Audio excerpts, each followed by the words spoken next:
I was staring out my kitchen window at 6 in the morning when I saw her standing in the middle of my driveway, arms crossed like some kind of traffic cop, blocking my snow removal truck from entering. The blizzard had dumped nearly 2 feet of snow overnight across our neighborhood in Montpelier, Vermont, and I needed to get my commercial plowing operation moving before my clients started calling with complaints. But there she was, Brenda Carmichael, the HOA president of Ridgeview Estates, wearing a purple parka that made her look like an oversized grape, her face already twisted into that familiar expression of self-righteous indignation. My name is Quentin Martinez, and I had been living in this planned community for 3 years. I ran a successful snow removal business that serviced about 40 properties across central Vermont, from private driveways to small business parking lots. When I purchased my home here, I made absolutely certain that my property could accommodate my work truck, a massive Ford F550 with a commercial-grade plow attachment. I even checked the HOA bylaws twice, had my attorney review them, and confirmed with the previous board president that commercial vehicles were permitted as long as they were parked on the owner's property and not on community streets. I grabbed my coffee mug and headed outside, my boots crunching through the fresh snow. The cold air hit my face like a slap, and I could see my breath forming clouds in front of me. Brenda had not moved an inch, standing right where my truck needed to pull through to access the street. "Brenda, what are you doing?" I called out, trying to keep my tone neutral despite the frustration already building in my chest. She turned toward me with that signature Karen expression, that mix of smugness and manufactured outrage. "Quentin, you cannot operate that monstrosity from this neighborhood. I have received complaints from several residents about the noise, the size, and the commercial nature of your business." I took a deep breath, watching it crystallize in the frigid air. We have been through this before. My truck is parked on my property. I am not violating any bylaws. I checked everything before I bought this house. "The bylaws have been updated," she announced, pulling out a folded piece of paper from her pocket with a dramatic flourish. "As of last month, the board voted to prohibit commercial vehicles over 10,000 pounds from being operated from residential properties within Ridgeview Estates." My jaw tightened. You cannot just change the rules retroactively. And even if you did update the bylaws, you need to provide proper notice to all homeowners. I never received any notification about this. Brenda's eyes narrowed. "The minutes were posted on the community website. It is your responsibility to stay informed." "The website that has not been updated since August." "That website," I shot back. "Look, Brenda, I do not have time for this right now. I have 20 properties that need plowing this morning and I am already behind schedule. We can discuss this later at the next board meeting." I started walking toward my truck, which was parked in my driveway, but Brenda immediately moved to block my path. "You are not taking that vehicle anywhere. If you attempt to operate your commercial snow removal business from this property, I will be forced to take legal action against you." "Legal action?" I could not help the incredulous laugh that escaped. "Brenda, you are standing in my driveway, preventing me from leaving my own property to do my job. That is called trespassing and possibly harassment." "I am the HOA president, and I am enforcing community standards," she declared, her voice rising. "You knew what you were getting into when you bought a home in a deed-restricted community." Several neighbors had started to emerge from their homes, curious about the commotion. I saw Dave Thompson from 2 houses down, already scraping ice off his windshield. Margaret Richardson was standing on her porch with a coffee mug, watching the scene unfold with obvious interest. "Brenda, I am asking you nicely one more time to move." I have a business to run and you are interfering with my ability to earn a living. And I am telling you that your so-called business is a nuisance to this community, she retorted. The board has spoken and the decision is final. I pulled out my phone. Fine, I am calling the police. Her expression shifted slightly, a flicker of uncertainty crossing her face before she recovered her composure. Go ahead. They will side with the HOA. We have every right to enforce our community standards. I dialed 911, keeping my eyes on Brenda the entire time. The dispatcher answered promptly, and I explained the situation as calmly as I could manage. Yes, I need an officer at 247 Ridgeview Drive. The HOA president is blocking my driveway and preventing me from leaving my property to go to work. No, there is no physical altercation, but she is refusing to move and is interfering with my commercial vehicle. The dispatcher assured me that an officer would be there within 15 minutes. I ended the call and looked back at Brenda, who had her own phone out now, likely texting the other board members about the situation. You are making a mistake, Quentin, she said, her tone dripping with condescension. The police are not going to help you violate HOA regulations. I am not violating anything, I replied, my patience wearing dangerously thin. You are the one who is breaking the law right now by blocking my vehicle. The next 15 minutes felt like an eternity. More neighbors had come outside, some starting to clear their own driveways, others simply watching our standoff with varying degrees of interest and amusement. My phone was buzzing constantly with calls from clients wondering when I would arrive to plow their properties.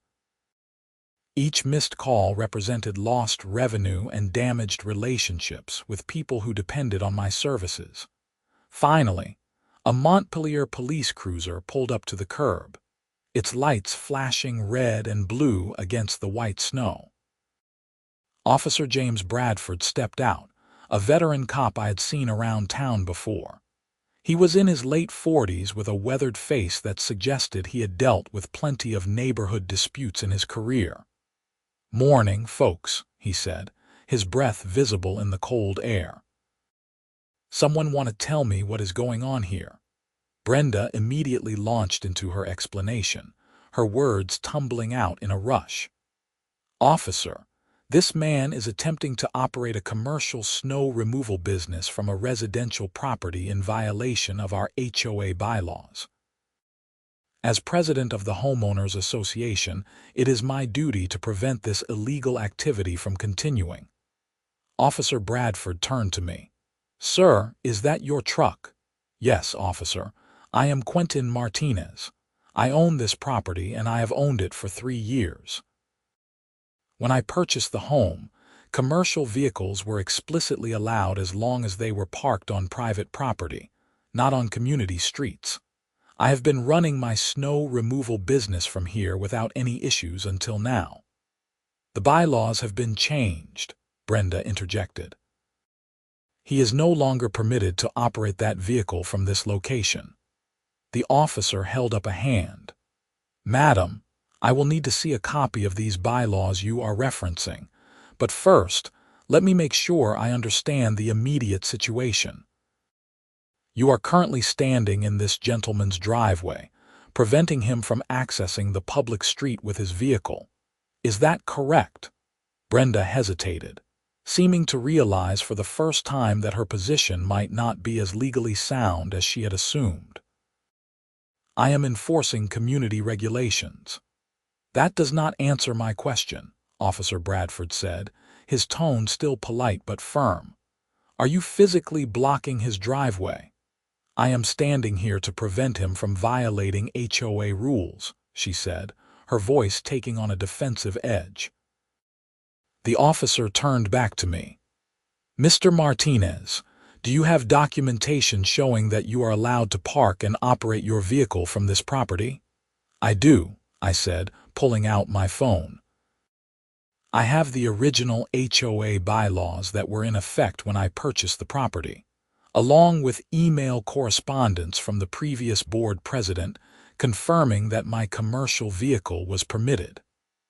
I pulled up the email thread and showed it to Officer Bradford. He read through it carefully, then looked at Brenda. "Madam, do you have the updated bylaws with you?" She fumbled with her phone, eventually pulling up what appeared to be a document. The officer examined it, his expression growing increasingly skeptical. "This shows that a vote was taken at a board meeting on December 15th, just 3 weeks ago. Is that correct?" "Yes," Brenda confirmed, her confidence returning. "The board has the authority to update community standards as needed." "And how was notification provided to the residents about this change?" Officer Bradford asked.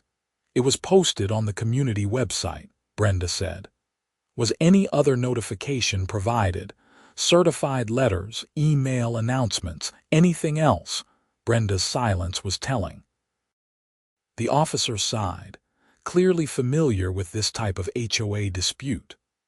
"Madam, I am not an expert on HOA law, but from what I understand, most bylaws require proper notification to all affected homeowners before changes can take effect. But that is a civil matter that you folks will need to work out, probably with attorneys involved. What I can tell you right now is that you are currently blocking this gentleman's driveway and preventing him from leaving his property. That is an immediate problem that I need to address." "But he is violating community rules," Brenda protested. "Even if he were, which is unclear at this point, you do not have the right to physically prevent him from leaving his own property," Officer Bradford explained. "You would need to pursue the appropriate legal channels, such as fines or civil court action.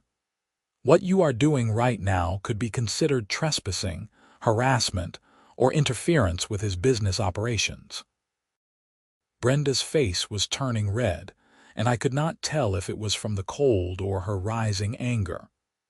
"I am the HOA president. I have the authority to enforce these rules."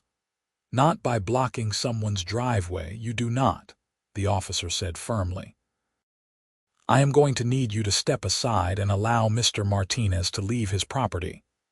"This is ridiculous," Brenda sputtered. "He is the one breaking the rules." "Madam, I am not going to ask again. Please move away from the driveway." Brenda stood her ground for another long moment, and I could see the calculation happening behind her eyes. She was weighing her options, trying to determine how far she could push this situation. Finally, with visible reluctance, she took several steps back toward the street. "This is not over, Quentin," she said, her voice sharp. "The board will be issuing formal violations, and you will be fined for every day that you continue to operate in violation of our community standards." I did not respond, just nodded my thanks to Officer Bradford and headed toward my truck. But as I climbed into the cab and started the engine, I saw Brenda making a move back toward the driveway entrance. "Madam, do not even think about it," Officer Bradford warned, his tone no longer polite. But Brenda was committed now, her face set in stubborn determination. As I began to back the truck down the driveway, she positioned herself directly in the path, forcing me to slam on the brakes. "Madam, step aside immediately," the officer commanded, his hand moving to his belt. "I will not allow this," Brenda shouted, her voice carrying across the snow-covered street. Several neighbors had pulled out their phones, recording the increasingly bizarre confrontation. Officer Bradford walked toward Brenda, his patience clearly exhausted. "Madam, you are now interfering with a commercial vehicle and refusing to comply with a lawful order from a police officer. I am going to need you to move right now, or I will have no choice but to place you under arrest." Those words seemed to penetrate Brenda's fury, and for the first time, genuine alarm crossed her face. "You cannot arrest me. I am the HOA president." "Your position in the HOA does not give you immunity from the law," Officer Bradford said. "You are blocking a commercial vehicle from operating on a public roadway. That is a violation of Vermont statute. Now move, or I will arrest you for obstruction and commercial vehicle interference." I sat in my truck, engine idling, hardly believing what I was witnessing. Part of me wanted to just back down to avoid the escalation. But another part of me, the part that had dealt with Brenda's petty tyranny for months now, wanted to see this play out. Brenda looked around at the gathered neighbors, perhaps seeking support or sympathy, but found only curious faces and recording phones. The reality of her situation seemed to finally sink in. She took a hesitant step backward, then another. "That is good," Officer Bradford said. "Now please continue moving away from the vehicle." But Brenda's retreat was short-lived. As soon as I started backing up again, she darted forward, planting herself behind the truck with her arms spread wide. "That is it," the officer said, his voice sharp. "Madam, turn around and place your hands behind your back." "What? No, you cannot arrest me," Brenda shrieked, her composure completely shattered. Officer Bradford pulled out his handcuffs.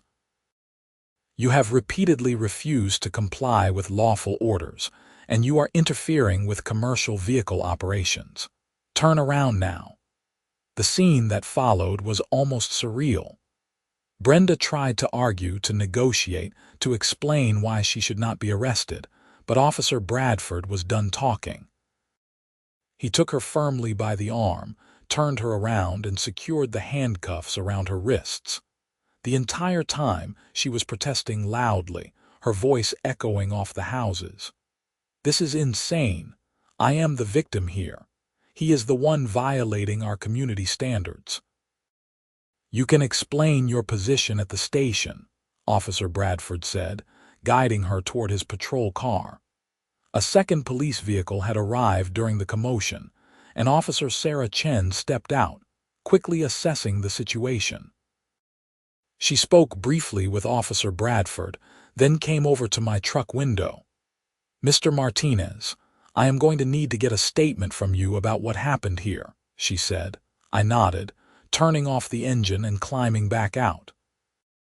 The next 30 minutes were spent recounting the entire confrontation, from the moment I saw Brenda in my driveway to the arrest.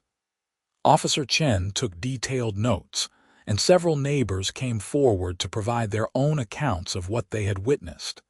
Dave Thompson was particularly helpful. "I have been watching Brenda harass Quentin for months about this truck. She keeps complaining at board meetings, trying to find any reason to force him to get rid of it. This whole bylaw change was specifically targeted at him." Margaret Richardson added, "She sent out a survey last month asking if anyone was bothered by commercial vehicles in the neighborhood. Almost nobody responded, but she claimed it showed widespread support for the ban." Officer Chen documented everything carefully. "Mr. Martinez, you should be aware that Mrs. Carmichael will likely be charged with commercial vehicle interference, which is a misdemeanor in Vermont. She may also face charges for obstruction and refusing to comply with police orders. You may want to consider pursuing a civil restraining order if her harassment continues." "I just want to be able to do my job," I said, exhaustion creeping into my voice. "I did not want any of this." "I understand," Officer Chen said sympathetically. "Unfortunately, HOA disputes can get really ugly really fast. My advice would be to consult with an attorney about your rights here. The criminal charges against Mrs. Carmichael are separate from the civil HOA matter." By the time I finally got my truck out of the driveway, it was nearly 8 in the morning, and my entire schedule was wrecked. I spent the day racing from property to property, plowing driveways and parking lots, fielding angry calls from clients who had been waiting for hours. Some were understanding when I explained the situation. Others were not. I lost 2 contracts that day because of the delay, When I finally made it home that evening, exhausted and frozen despite the truck's heater, I found a notice taped to my front door. It was from the HOA, signed by the Vice President, Kenneth Larson. The letter informed me that I was in violation of updated community bylaws and would be fined $500 per day until I ceased operating my commercial vehicle from the property. I crumpled the paper in my fist, anger and frustration boiling over. This was not just about Brenda anymore. The entire board was backing this harassment campaign. I pulled out my phone and called my attorney, Rebecca Stanton, who had handled my real estate closing 3 years ago. She answered on the third ring. "Quentin, how are you? I have been better. I need your help with an HOA situation that has gotten completely out of control." I explained everything that had happened, from the early morning confrontation to Brenda's arrest to the notice I had just found. Rebecca listened without interrupting, and I could hear her typing notes as I spoke. "Okay," she said when I finished. "This is going to require a multi-pronged approach. First, the good news is that the arrest of the HOA president seriously undermines their position. Second, these retroactive bylaw changes are almost certainly unenforceable, especially without proper notification. Third, the daily fines they are threatening are likely illegal, but we need to act fast before this escalates further." "What do I need to do?" I asked.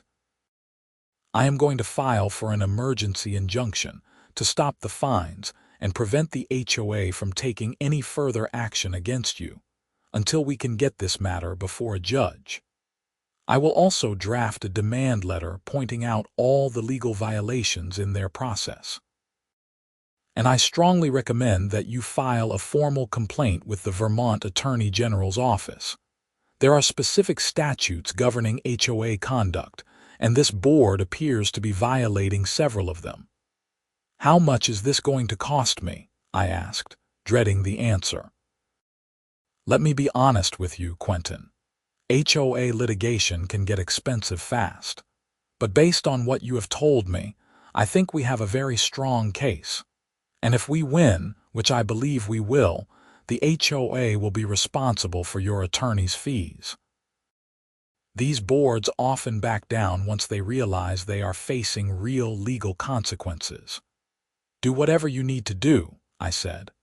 "I am not letting them push me out of my home or destroy my business." Over the next few days, things moved quickly. Rebecca filed the emergency injunction, and we got a hearing date set for the following week. The local news picked up the story of Brenda's arrest, and suddenly, I was getting calls from reporters wanting to interview me about HOA overreach. I declined most of them, not wanting to make the situation worse, but the story was already spreading on social media. The neighborhood was divided. Some residents thought I was in the right, and that Brenda had finally gone too far with her authoritarian behavior.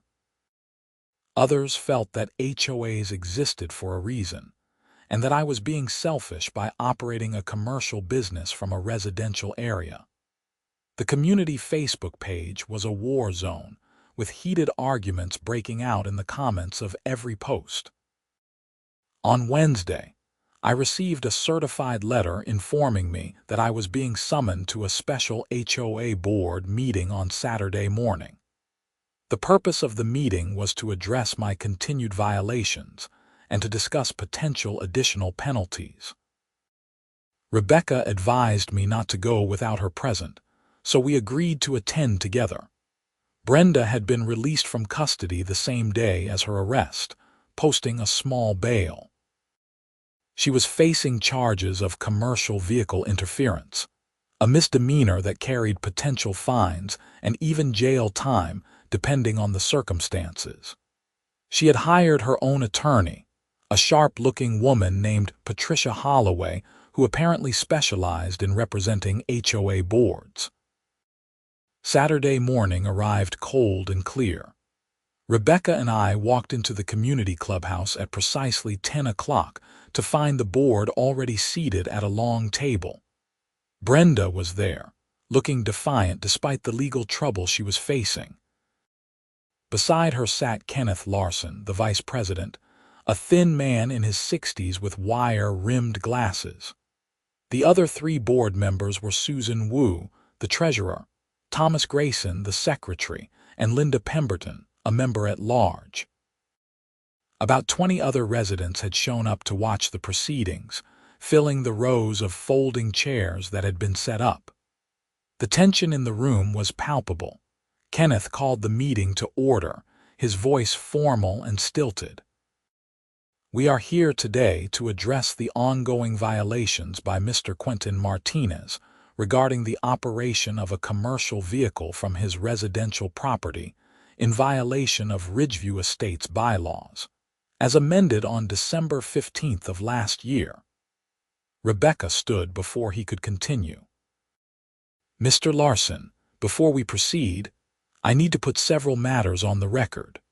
First, my client was never properly notified of any bylaw changes, as required under Vermont law and your own governing documents. Second, the changes made appear to have been specifically targeted at my client, which raises questions about discriminatory enforcement. Third, the president of this board was arrested for interfering with my client's ability to operate his lawfully permitted commercial vehicle. And fourth, any fines or penalties assessed against my client will be challenged in court, and this board will be held liable for damages and attorney's fees." The room erupted in murmurs. Kenneth's face went pale, and he looked to Patricia Holloway, who was sitting to Brenda's left. Patricia stood, her expression professional and neutral. "Miss Stanton, I understand your client's concerns, but this is an HOA proceeding, not a court of law. The board has the right and responsibility to enforce community standards as outlined in the governing documents." "That is correct," Rebecca replied coolly, "but they must do so in compliance with state law and their own procedures.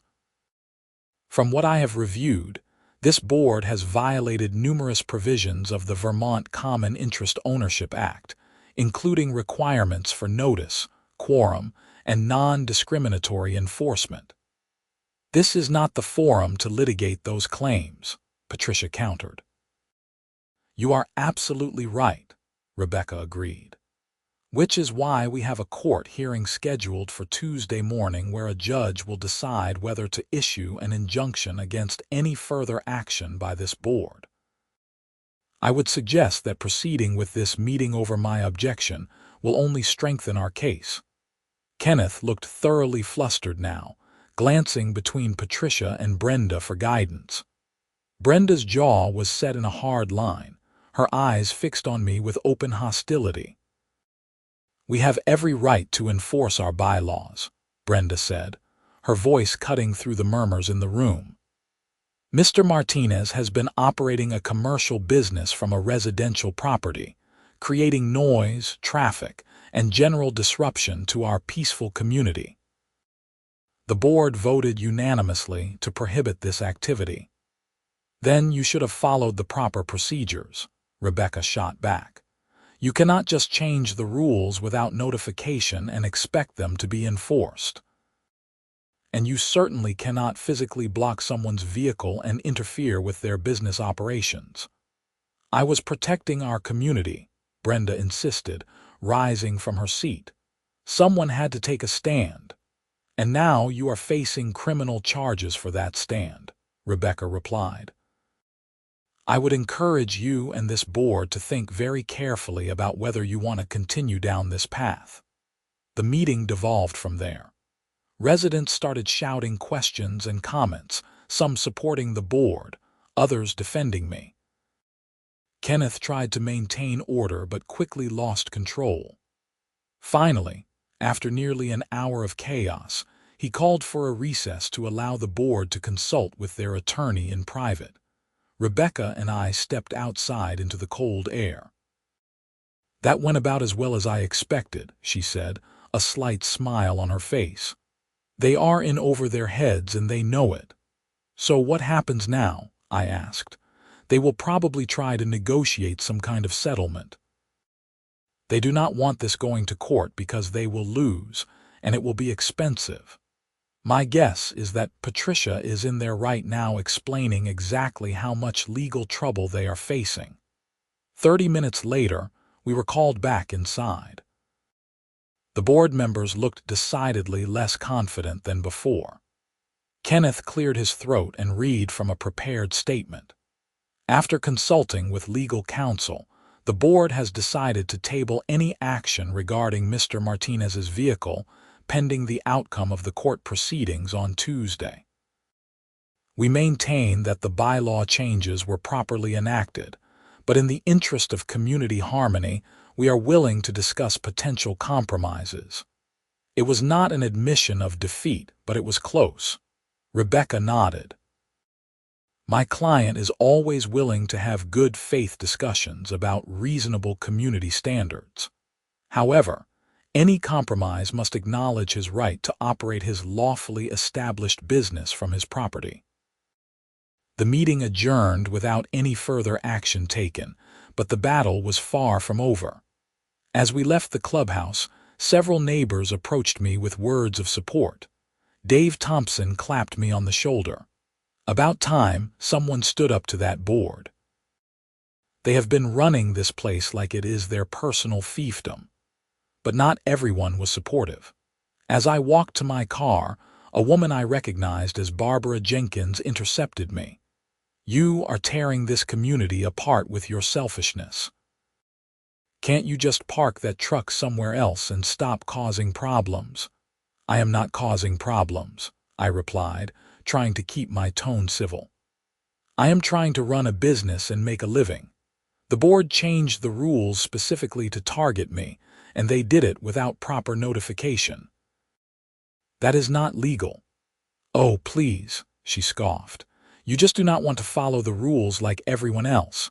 This is what happens when you let commercial operations into residential neighborhoods. I did not have the energy to argue with her, so I just got in my car and drove home. The stress of the situation was wearing on me. I was not sleeping well, constantly worried about what the board would try next. My business was suffering because I was distracted and spending time dealing with lawyers instead of serving my clients. And the neighborhood that I had once enjoyed living in now felt hostile and unwelcoming. Tuesday morning arrived with another light snow, just a couple of inches this time. Rebecca and I met at the Washington County Courthouse in downtown Montpelier. The building was an impressive granite structure that had stood for over a century, a reminder that the legal system operated on a different timeline than everyday disputes.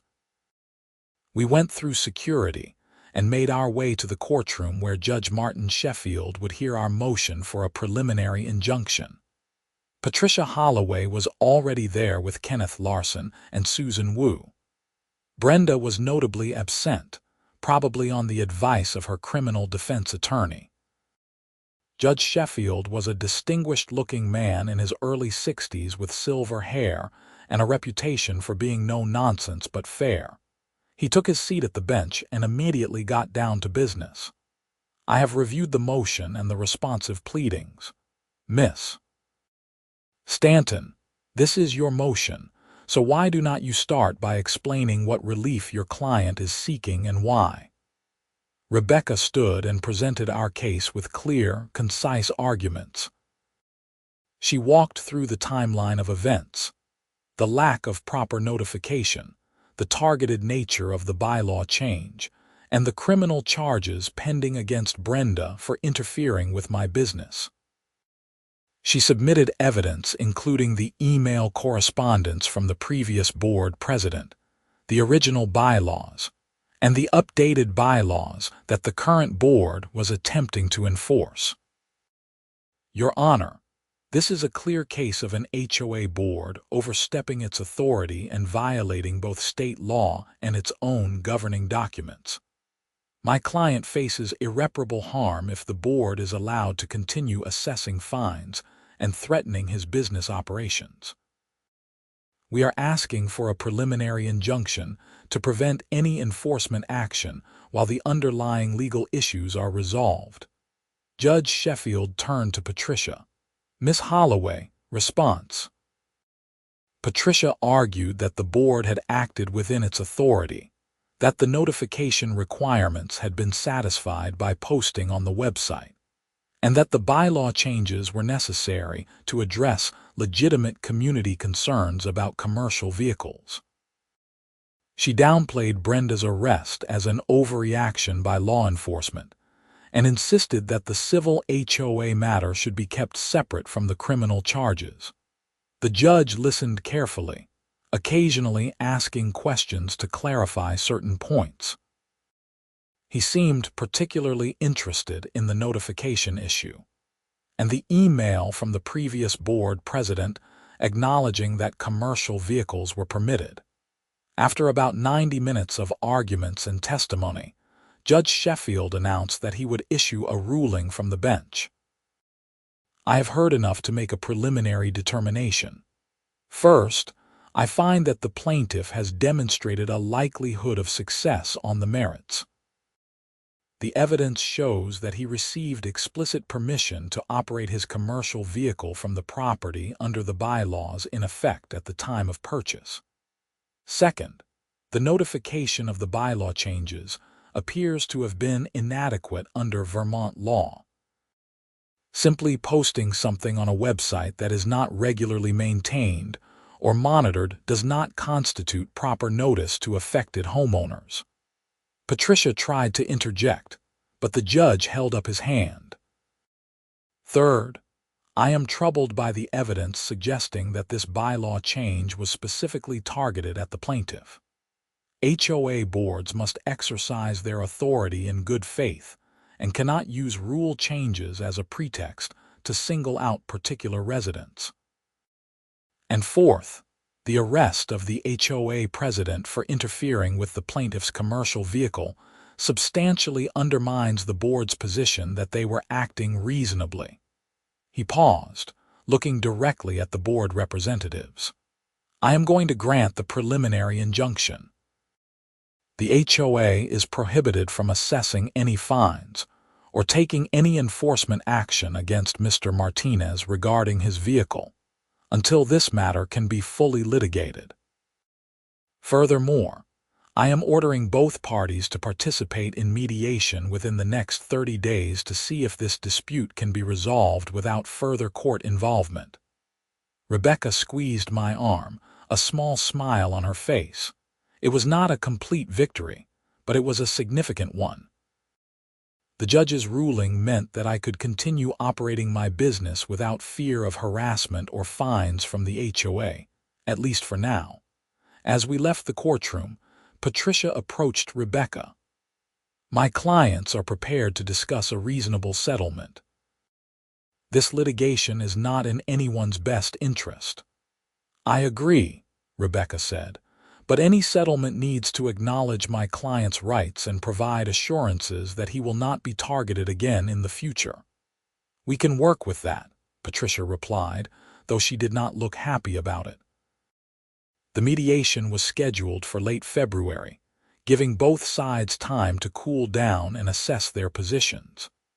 In the meantime, I went back to focusing on my business, plowing driveways and parking lots as winter continued to dump snow on Vermont. But the criminal case against Brenda was moving forward on a parallel track. Her attorney tried to get the charges dismissed, arguing that she had been exercising her authority as HOA president and that her actions did not rise to the level of criminal interference. The prosecutor, Assistant District Attorney Michael Carson, disagreed. I was called to testify at Brenda's preliminary hearing in mid-February. The courtroom was smaller than the one where our civil case had been heard, and the atmosphere was more tense. Brenda sat at the defense table, her face carefully neutral, but I could see the anger simmering beneath the surface. I took the stand and was sworn in. Ada Carson walked me through the events of that morning, asking me to describe exactly what had happened. I recounted the confrontation, Brenda's refusal to move, her repeated blocking of my truck, and Officer Bradford's warnings before the arrest. Mr. Martinez, can you describe the impact that Mrs. Carmichael's actions had on your business that day? Carson asked. I lost 2 clients because I could not get to their properties on time. The delays cost me several hours of work, and I had to deal with angry phone calls all day. I estimate that the incident cost me about $1,500 in lost revenue and damaged business relationships. The defense attorney, whose name was Roger Finch, cross-examined me aggressively. Mr. Martinez, you were aware that the HOA had concerns about your commercial vehicle, were you not? I was aware that Mrs. Carmichael had concerns, yes. And you were aware that bylaws had been changed to prohibit vehicles like yours. I was told that morning that changes had supposedly been made, but I had never received any proper notification, and my attorney has since confirmed that those changes were not legally enacted. But you knew there was a dispute about your vehicle, correct? I knew that Mrs. Carmichael had been harassing me about it for months, yes. Finch tried to paint me as uncooperative and dismissive of community concerns, but his strategy was undermined by the video footage from neighbors' phones. Several residents had recorded parts of the confrontation, and the videos clearly showed Brenda repeatedly positioning herself to block my truck, despite police orders to move. The judge, a stern woman named Carol Henderson, found sufficient probable cause to bind Brenda over for trial on the misdemeanor charge of commercial vehicle interference. Finch immediately requested a plea deal, but Ada Carson was not inclined to offer much. The case had attracted media attention as an example of HOA overreach, and the prosecutor's office wanted to send a message. The mediation for the civil case took place on the last Wednesday of February. We met at a neutral office building in downtown Montpelier with a professional mediator named Dr. Elizabeth Warren, who specialized in community disputes. The board was represented by Kenneth, Susan, and Thomas, along with Patricia Holloway. Brenda was not present, likely because her criminal case made her a liability. We spent 6 hours going back and forth, with Dr. Warren shuttling between separate rooms as each side presented their positions. The board wanted me to agree to certain restrictions on when I could operate my truck, specifically avoiding early morning hours on weekends. They also wanted me to park the truck in a specific orientation to minimize its visual impact on the neighborhood. Rebecca and I countered that I would agree to reasonable noise restrictions, but that I could not control when snow fell or when my clients needed service.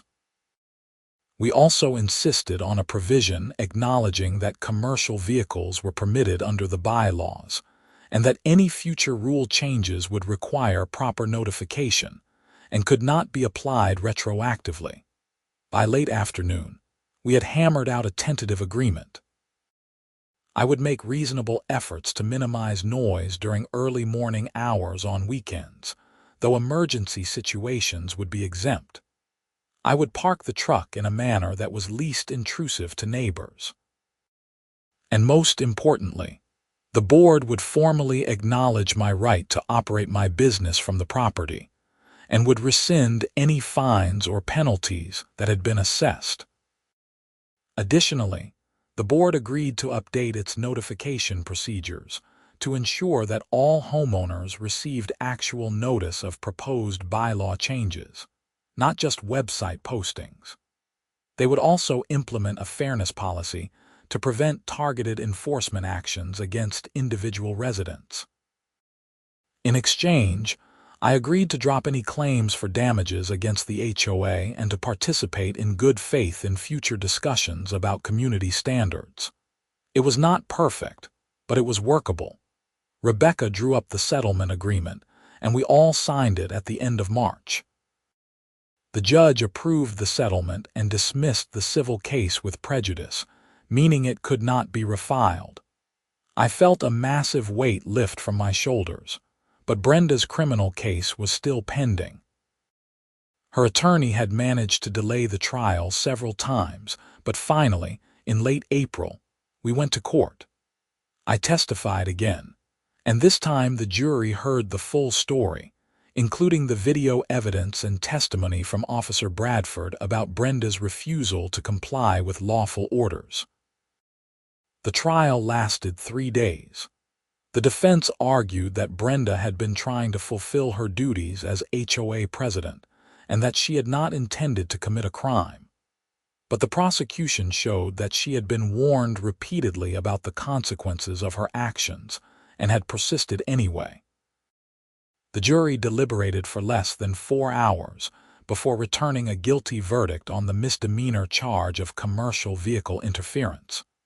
Judge Henderson scheduled sentencing for 2 weeks later. I attended the sentencing hearing, wanting to see the resolution of the whole ordeal. Brenda's attorney asked for leniency, emphasizing her clean record and her years of service to the community. Ada Carson argued for a sentence that would serve as a deterrent to others who might abuse positions of authority in HOAs. Judge Henderson listened to both sides, then addressed Brenda directly. "Mrs. Carmichael, you were in a position of trust within your community.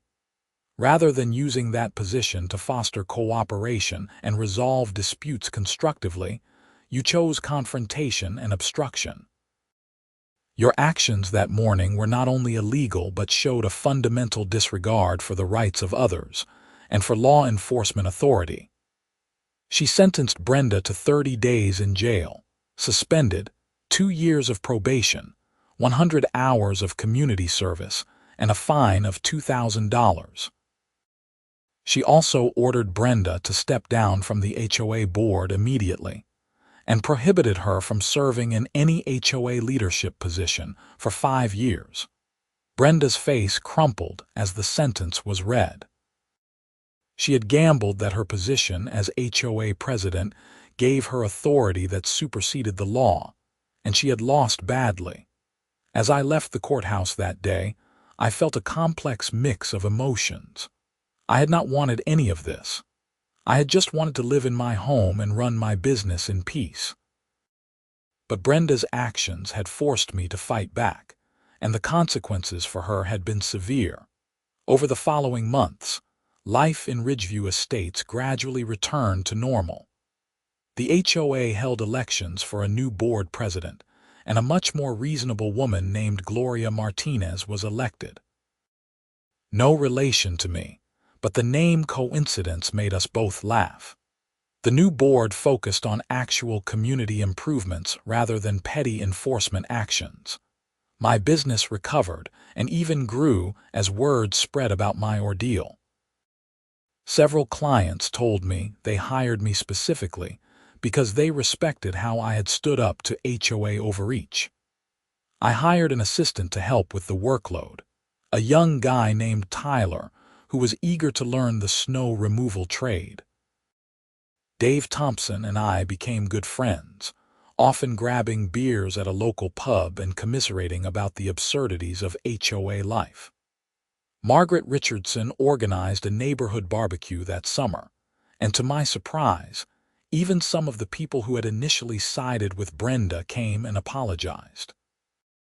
"We did not realize how far she had taken things," Barbara Jenkins admitted, looking genuinely remorseful.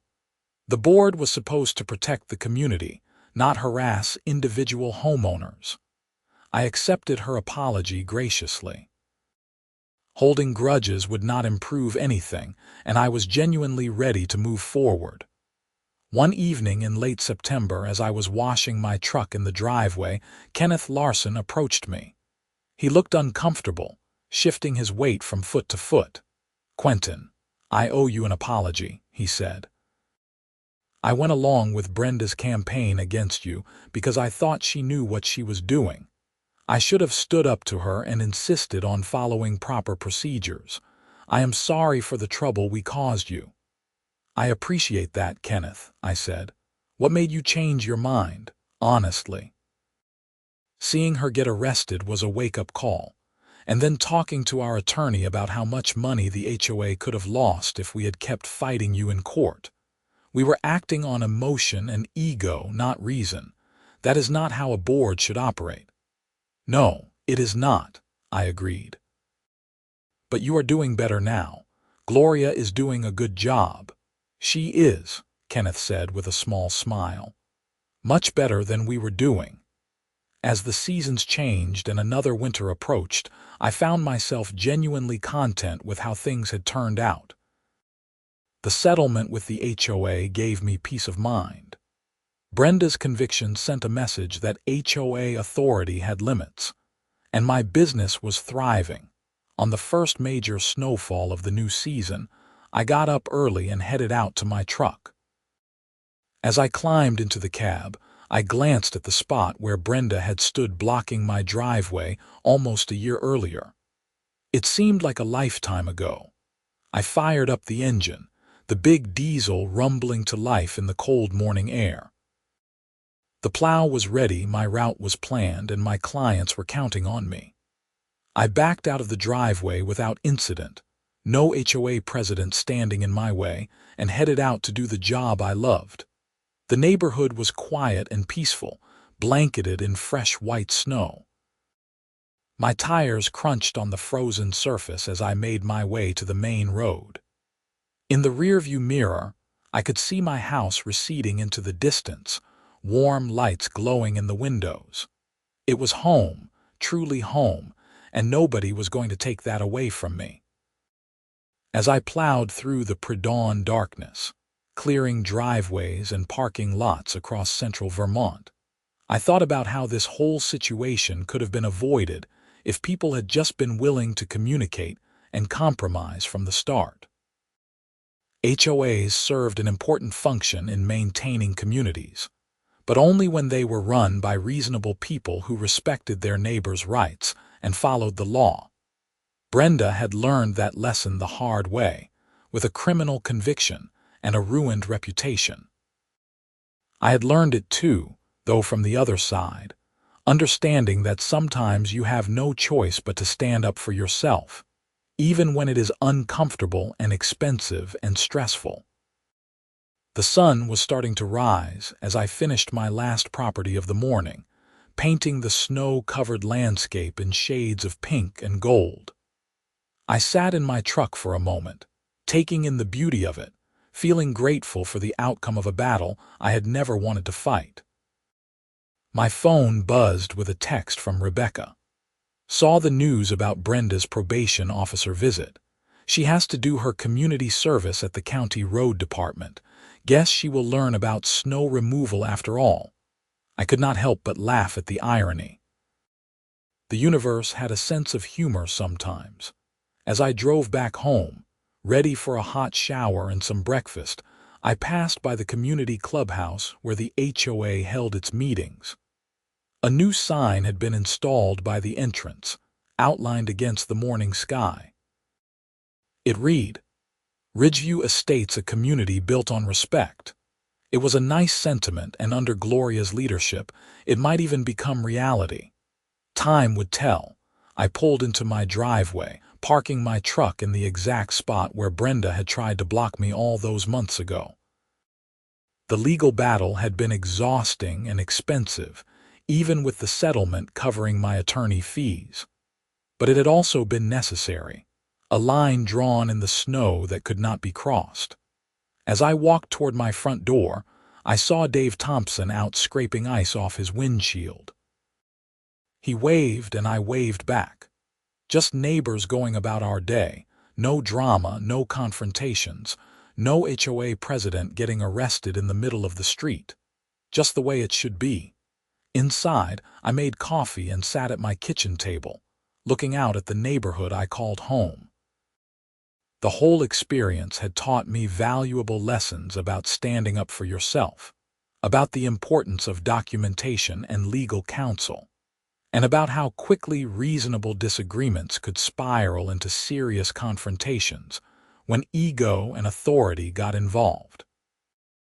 But it had also shown me the strength of community support when people saw injustice happening. The neighbors who had recorded the confrontation, who had testified on my behalf, who had spoken up at board meetings in support of fairness and proper procedure. They had made all the difference. My phone rang, and I saw it was one of my long-term clients, a small medical office park on the other side of town. "Quentin, just wanted to say thanks for getting us plowed so quickly this morning. Your service has been outstanding."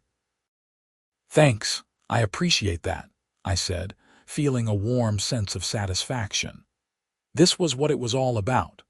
Doing good work, serving clients well, building a business I could be proud of, not fighting with HOA presidents who thought their title gave them unlimited authority. The rest of that winter passed smoothly. I plowed, I sanded, I kept my clients happy. The HOA operated efficiently under Gloria's leadership, focusing on actual maintenance and community improvements rather than harassing homeowners. Brenda completed her community service and her probation, keeping a low profile around the neighborhood. I saw her once at the grocery store in town. We made eye contact briefly, and I saw a flash of something in her expression, maybe regret, maybe resentment. I just nodded politely and continued shopping. There was nothing more to say between us. Spring arrived with the dramatic suddenness that it often did in Vermont, the snow melting rapidly and revealing brown grass and muddy yards. I shifted my business focus to landscaping and property maintenance, services I had expanded into over the years. The truck that had caused so much controversy now spent its days hauling mulch and topsoil instead of pushing snow. Life moved on, as it always did. The great HOA battle of Ridgeview Estates became a story I told occasionally, usually over beers with friends who could not believe that someone had actually been arrested for blocking a snow plow. It became a cautionary tale about HOA overreach, cited in local news articles, and even picked up by a few national outlets covering the growing problem of out-of-control homeowners associations. Rebecca used the case as an example when teaching seminars on HOA law, and I occasionally got calls from other homeowners facing similar situations, asking for advice on how to handle aggressive boards. My standard recommendation was always the same. Document everything, know your rights, get a good attorney, and do not back down from what is legally and morally right. Standing in my driveway on a warm June evening, watching the sun set over the green mountains in the distance, I felt a deep sense of peace. The battle had been hard, but it had been worth fighting. My home was secure, my business was thriving, and I had helped establish important precedents about HOA conduct in our community. The truck sat silently in the driveway, its plow removed for the season, just a vehicle now rather than a symbol of conflict. Next winter it would be back in action, clearing snow and ice, serving my clients and operating from my property with the full legal right to do so. And if anyone tried to block it again, well, I knew exactly what to do, but I did not think that would happen. The lessons had been learned, the boundaries had been established, and the community was better for it. As darkness fell and the first fireflies of the season began to blink in the yard, I headed inside, ready for whatever tomorrow would bring, confident in my right to live peacefully in my home and operate my business without interference. The HOA sign at the entrance to Ridgeview Estates glowed softly in the twilight, its promise of a community built on respect slowly becoming reality. It had taken a criminal arrest, a civil lawsuit, and months of conflict to get there, But we had arrived, and that made all the difference.